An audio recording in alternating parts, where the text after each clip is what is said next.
Hi అండి. Welcome back to my channel. తెల్లజొన్నలతో దోసలు ఎలా తయారు చేసుకోవాలో లాంగ్ వీడియో అయితే పెట్టానండి. అదేవిధంగా మళ్ళీ ఇది షార్ట్ వీడియో పెడదాం కదా అని చెప్పి అప్లోడ్ చేశాను.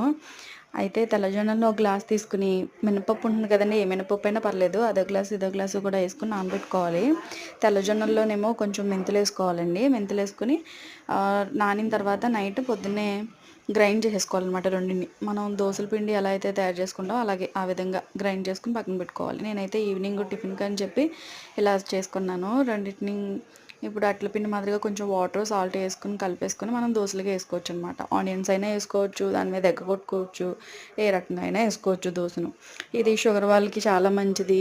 మలబద్ధకం అది కూడా ఉండదన్నమాట. పిల్లల్లో చాలా బలాన్ని ఇస్తుంది, కాల్షియము.